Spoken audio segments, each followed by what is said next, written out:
at the Radisson Hotel in Green Bay.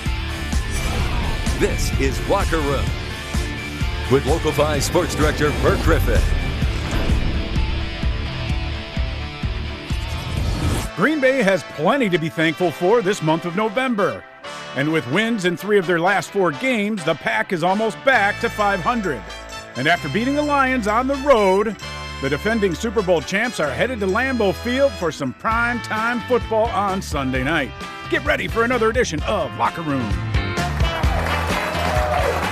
Good evening and welcome to the Radisson Hotel and Conference Center for another edition of Locker Room. Well, the Packers have won 3 straight games after that big victory on Thanksgiving over the Lions, and they got a little help from the Vikings by losing to the Bears, or actually some help from the Bears by losing on Monday Night Football. They are now just a half game out of the 7th spot in the playoff race. Here to talk about that and everything in the green and gold, 3-time Super Bowl champ, former Packer player and coach, Harry Suggie. Hello there. How we doing? What's up, man? How you doing, man? doing? Happy Thanksgiving to all. Happy holiday season. Happy holiday. I hope you had a good time. The Packers gave everyone an early gift. That was nice, man. And you know what? It had been a long time since, I believe 8 years since they had been over there. For a stretch there from 2001 to 2017, they played 7 times. It felt like it was every single year, and the results were usually not so good. This time around, though, they jumped all over the Lions. Well, that's the key.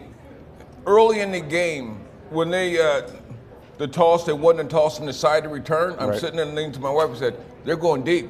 LaFleur's being aggressive. Yep. He knows he's going to be in a shootout, and I'm glad he did that with, versus Detroit, because he's going to have to do it next week against Kansas City. But it was nice to see them say, okay, it's going to be a shootout, let's do it. Well, and when they marched down the field, I can't remember. I mean, I know Aaron Rodgers had a ton of them, but Brett Favre maybe, like, he threw it in a window that was like this big to Jaden Reed. That touchdown was unbelievable, man. I mean, that was amazing. Any coach on the sideline said, you know those old stories, what are you doing? No, Yeah. Oh, great throw. Yeah, exactly. And it was a great throw. It was like Jalen Reed had to catch it or he's going to hurt himself. Yeah, and you knew Detroit would answer. They were all jacked up because That's what they do. I mean, 8-2 going into the game. It's Thanksgiving, and they would answer. But then the ball really did start to bounce their way. Tucker Kraft filling in for Luke Musgrave. Who knows how long he's going to be out with his injury? But there's a guy that you thought, hey, he's just a blocker. No, he isn't. Well, what you're seeing all across the board, you're seeing glimpses. Yep. You're seeing glimpses. You're seeing Romeo Doubs make catches. You see a tight end that you didn't count on coming. And then also you see an offensive line. Yeah. You look about some of the throws that Love made, but you look at the protection time that this offensive line gave one of the best defenses in the league. Those are those signs that you go, okay. Yeah. Okay, I understand now. Well, and you mentioned that too because I think they had 12 hits on Jared Goff, and I think Jordan Love only got touched 4 times, and none of them were sacks at all. None of them, and then not only that, but you see a glimpse of the potential to make throws, falling away sideways. I mean, this week, and so I said it's going to be a shootout because you got 2 guys, Yeah. Patrick Mahomes and him, that like to put it up. Yeah, and the defense in that first half as well. Jonathan Owens heads up play with the scoop and score. But that was Jonathan Owens, and for me, I'm like, as I'm watching the game, I'm saying, welcome to Green Bay, dude. Yeah. Because he finally played the game that you thought he can play. Not only his pickup and scoop, but it was tackling, his covering. Well, he was everywhere you saw. You know, the best part about that is we didn't have to see cutaways of Simone Biles, cheering. Well, it was nice. Oh, that's her husband, huh? Yeah. It was nice to play. Yeah. Well, I'm sure we'll see plenty of that if Miss Taylor Swift is in town. It's a battle. The red, the green, the red, the green. 2 GOATs, 2 of the greatest of all time. Yeah, All right. yeah. Second half of this one, Detroit would answer. They came out of that locker room. David Montgomery punches one in at the goal line. But then Christian Watson again gets open, and he's becoming more and more of a difference maker. Well, in the difference maker in a different way. There for a while, you say, okay, just throw him a quick screen, let him catch the ball and run. Right. Now, all of a sudden, the last little bit, you see the concentration is better. You see him looking the ball into his hand. He's making over-the-head catches. He's using his footwork. There's glimpses of why he was drafted the way he was. And look, the defense, they played their tails off. The numbers really were very similar with the exception of turnovers. Detroit had the 3 fumbles, Jared Goff in particular. But when they needed to clamp down, they did. Yes, Detroit on the scoreboard made it look close with a late touchdown, but the game was well in hand. Yeah, but Detroit is one of the better teams. Right. What I liked about watching was finally you saw Green Bay get in a physical contest and win. And win. Yeah. Usually over the years when they play physical teams, they give in and they get overrun, but on Thursday, it was nice. You're going, woo, Right. woo. Yeah.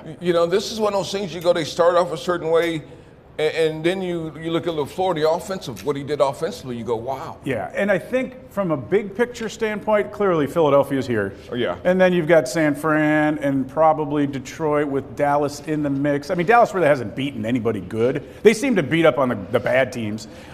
But the margin, if they keep trending upward the way they are and the way this schedule sets up, if they pull off an upset against Kansas City, this team will be in the playoffs. Well, and you look at every team that you just mentioned, they have weakness. Yeah. They have a weakness. If Philadelphia gets in a shootout, Jalen finds ways to win at the end, but Right. doesn't play real great. Right. It's not like so everybody has an Achilles heel, but with Green Bay, they're playing with house money. Yeah. Nobody's expected them to be this good this soon. Yep. So they can just go out and play. All my right, opinion. time now for our U.S. Cellular call of the game. You brought it up earlier on that very first play from scrimmage. Matt LaFleur dials up one deep to Christian Watson. Jordan Love hits him in the middle of the field. A huge 53-yard game that set the tone for the first half.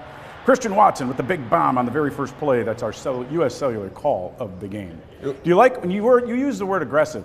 Do you think he was cautious with Love to begin with, and now he finally feels comfortable in the second half of the season? Like, he used the phrase, let it rip. Well, there's situations where you have to let it rip, because if you get behind, and especially you have one really legitimate running back and the other guy's filling in, you came in the game, well, what was your best ways to win? I guess it was good offensive protection and put the ball up. Yep. And let the playmakers, and you're finding different playmakers. Jalen Reed. Yeah. Every team, the good teams, you have the Debo Samuels, that guy that can run in slot, the guy that can play backfield. Now you have that type of threat that can go side to side along with the vertical offensively. Yep. Reed is definitely one of many pleasant surprises this year. All right, when we come back in the show, Cam Ezaire goes in the zone with Keyshawn Nixon, another playmaker on the team. Plus, we'll have our keys to the game and break it all down, whether or not the Packers make it through the playoffs. Let's go anywhere.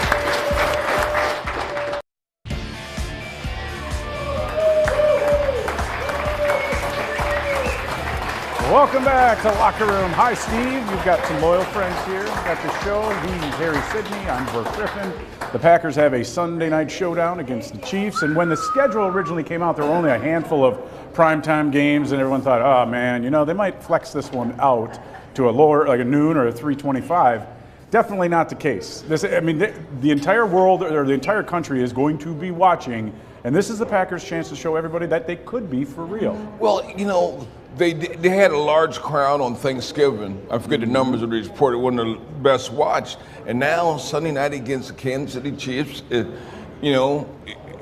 only thing that you can do, man, is you're going against the world champions. There's so much that you can grow. There's so many things positive things that can happen, because it's going to be a shootout, and you got to figure that bad weather Kansas City Chiefs receivers struggle catching the ball. Yeah. We know some of them. We'll get to MVS in just a moment, because we saw firsthand here what happened with him. Look, he still can take the top off, but yes, he can. We'll talk to Chiefs in the next segment. At running back, are the Packers in position right now to say to themselves, this offense doesn't have to go through Aaron Jones, and it won't be until he comes back from his injury, and we can turn the reins completely over to Jordan? Well, it was going to be a matter of time, because Aaron Jones is the guy to face when you think offensively. You say, who do you know? Aaron Jones, and he's done so much. But he's slowly, in the process of the injuries or different things, you had to rely on Love and the wide receivers, and they just had to come of age. Right. And I see that's the slowly process of what you've had, because you've had to rely on them. Yep. Well, do you think Love, the maturation process for him, is that what allows LaFleur to have more confidence in him now? No question, because the way he throws the ball is different, it feels like. The way it feels the pressure, avoids it. And, he's a big guy, too. You mean confidence? Yeah. That's what it looks like. He's playing like he knows he can play, and I think the key is the relationship with the young receivers. Mm-hmm. They have, I hate to say, prime example, you look what happened in Buffalo. They have a chance to win the game against Philadelphia Eagles. You had an aged receiver and a great young quarterback mess up on a throw when it was a touchdown. Yeah. That's not, at Green Bay, you're seeing young receivers going across the middle, they're catching the ball. Yeah. Now, they get in trouble when they drop it and when they don't make the play, but as of late, you're seeing different guys making the play. That's a positive thing. Well, and there's guys on the roster like Malik Heath. Don't even know, but made plays. Free agent, just made the team and now making plays. Dontavian Wicks, he's made some big plays down the stretch here this season. Those guys you never even heard of are now big figures in this offense. Well, I tell people all this time, even in basketball, any professional sport, just because you don't know the name of the guy sitting in the seat, don't mean he can't play. All he's doing is waiting for his opportunity. And what better place for young receivers to get an opportunity than Green Bay at this particular time? Yeah, it's definitely an interesting process. And like Matt LaFleur mentioned yesterday, sometimes the other guys around him are also being more confident, which builds him up even more. Now, on the other side of the football, I can't remember a stretch where a guy like Rashawn Gary was on fire. I mean, three quarterback sacks, 2 forced fumbles, a list of tackles. I mean, when the Packers need to play on defense and get to the quarterback, it always seems like he's there. When he's coming back from a bad knee. I know. When he's coming back from a bad knee, it's incredible. And you see him, there's a lot of things that go into his film study, his effort, his faith. But the guy's a player.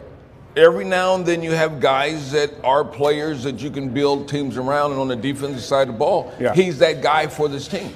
And you could see how much it really, really means to him, because in that post-game locker room where he gave him a game ball when LaFleur handed it to him, I mean, he broke out in tears because it was almost 1 year to the day at the same spot where you remember seeing him walk up, being carted off, and you could just tell he's in a contract year, and he's, played in the state of Michigan. Obviously, he's from Ohio, I think, but just still, or New Jersey.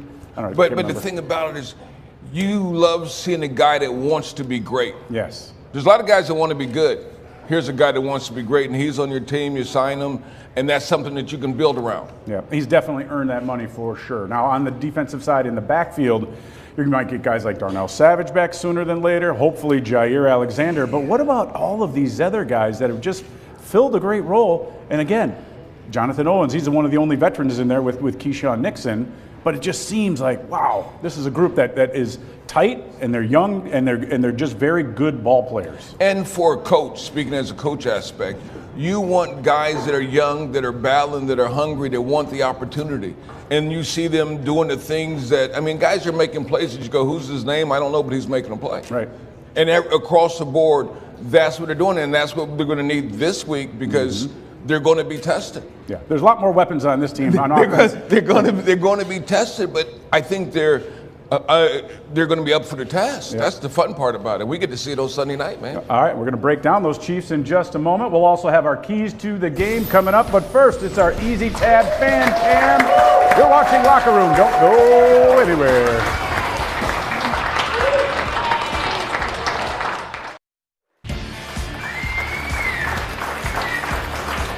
Welcome back to the Locker Room right here inside the Cedar and Sage restaurant. As you can see, it is the holiday season. Festive this time of year. Get ready, man. Festive family, all that stuff. Last week might have been the greatest week of football the entire year. You had Monday night, Thursday night, 3 games on Thanksgiving, rivalry week in the college ranks. The Badgers got the Paul Bunyan's axe back by beating Minnesota. You had, it was a good week. Michigan, and then the basketball stuff. So if you're a sports guy, like I am, I enjoyed this past weekend. Sounds like Giannis and Dame are starting to figure things out. We'll see. Yeah. They're putting up the points, that's for sure. I think they're playing right now as we speak. So don't Fun change to watch. the channel just yet. Lopez. Yeah. Right. Lopez is scoring a whole bunch. Yeah. All right. Chiefs 8-3 this year. Now look, they lost that season opener against the Lions. Didn't have Travis Kelce for that one, but then they rattled off 6 straight wins. The last 4 games, they're 2-2. They have one blowout win, and that was against the Bears early on. Other than that, a lot of one-score games, Harry. But unfortunately, they're a team that matches up. Tight end play against Green Bay over the years they've had issue covering, and then you got Kelce coming in. Yeah, is he the greatest of all time, or is that Gronk? Is that in that category? Or Tony Gonzalez? Where would you put Kelce? Top 5? He'd be, no question about being in the top 5. Okay. And not only that, but he's in the top 5 because he's being used now. Right. Where a lot of those guys weren't used the way tight ends are used now, so it's hard to put guys in category. But the way he runs routes and things, incredible. Yeah, and they go as Patrick Mahomes goes. We know that. They feel, it seems like, I know Tyreek Hill is one of the fastest guys in the NFL, if not the, Yeah. and a huge deep threat. But we mentioned Marquez Valdez-Scantling. Again, he had a chance to seal that win. But he's a body catcher. He's right. Even when he was in Green Bay, he's a body catcher. When he normally stretched out, now you got bad weather, so it struggles. But the guy that scares me is Pacheco, the running back in Kansas City. Little scat back. A little scat back that runs hard, and if he gets to going in the play action and all those things, if you can take your runaway and make Patrick Mahomes have to beat you, you got a chance because you can pick some stuff off. He's got a little LaDainian Tomlinson in him, if you ask me. With a toughness, man. I've never seen a smaller guy be so tough. Yeah, and on the other side of the football, you better block Chris Jones or you're in deep trouble. He's making all kinds of noise. Yep, all right. Every week we go in the locker room here on Locker Room, and now it's time for In the Zone by Cam Uzair, presented by the United Nations.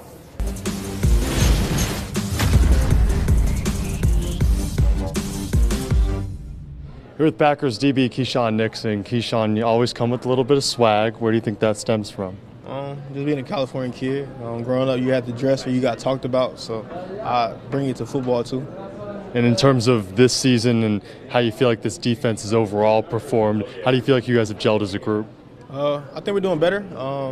I think we're really close during the year, like beginning of the year, and then we got some injuries and then new guys coming in. We just got to learn how to gel with each other, to keep it a whole group. I want to bring it back to you. Mentioned you're a Cali kid. How do you feel like that's defined you overall as a person? Oh, it bring it all out of me. Everything that I am as a person, it come back from growing up in Long Beach, honestly. What are your favorite memories from back home? Actually, memory as in football or like just a memory period? Well, now you're gotta give me both. All right, so just growing up, we used to play, so in Long Beach, we used to have, cars used to be on the street. We didn't have like driveways. So we used to play like throw up tackle and used to get hit into the cars. So we used to play that. And then honestly, just walking to school. In middle school, we used to all meet up at one spot and we used to walk to school together. There used to be like 20 of us. We did it every day in middle school for like 2 years. What was better, the tackling or the walking? The walking was cool. a lot of good conversations growing up like that. Yeah. Meet a lot of friends. Biggest difference between California and Green Bay? Slow. It's cold here. People are nicer here. A lot less rude, but it's nothing to do. California got everything. Can't beat California. So you miss the beach? I miss everything about California. As soon as the season, I'm gone. I'm going back to California. What's the first thing you're doing? I'm going to see my kids. Then probably go to Disney World. We go to Disney World every off season. There we go. You got a favorite ride? Nah, I don't ride rides. I'm scared of rides. I just put them on them. Yeah, I'm terrified. Too high, too fast. So you'll get tackled midair, but Yeah, for sure. I'd rather put life on myself than equipment, 100%. All right, thanks, fellas. Keyshawn, he's super straight-faced a lot of the time, but you loosen him up a little bit. Pretty funny character. And he's a key to the success of Green Bay, especially when it comes to special teams. Yes. Because he has the confidence to bring it out. And the cold weather, kicks are going to be shorter. He's going to have that chance pretty soon. He's going to bring it out. He's a weapon. That's why I get leery of him playing defense, because I don't want him to get hurt or something that he can't return the ball. Exactly. All right, when we come out back on Locker Room, it is time to wrap up the show with our keys to the game.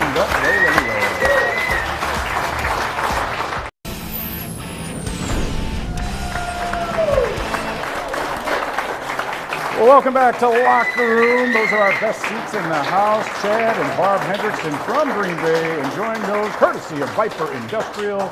You have the chance to come on by and sit right next to us on the stage over here. Just hang out with us a little bit. All right, Packers-Chiefs Sunday Night Football. We'll talk about the rest of the schedule in a minute, but if weather is an issue, that favors the Packers? Favors the Packers, no question about it. And why? Because all of a sudden you got hand catchers, they know the terrain, and if weather's bad, the most important guy is Red Batty. Because it gets the guy's shoes right. How many slippers have you seen in games when guys are slipping? That doesn't happen in Green Bay by Green Bay players because of Red Batty. Well, I should have put that in my keys to the game. There you go. Their keys to the game tonight are brought to you by the dispensary. First and foremost, we know you have to pressure Patrick Mahomes, contain Travis Kelce, and get loud, Lambeau. This is a chance on Sunday Night Football for the fans to be a factor. They need to be loud, and when you pressure Mahomes, stay here. Don't create holes so he can take off. All right, for Harry Sidney, I'm Burt Griffin. Thanks for tuning in to Locker Room. We'll see you next week. So long. Thank you for watching Locker Room.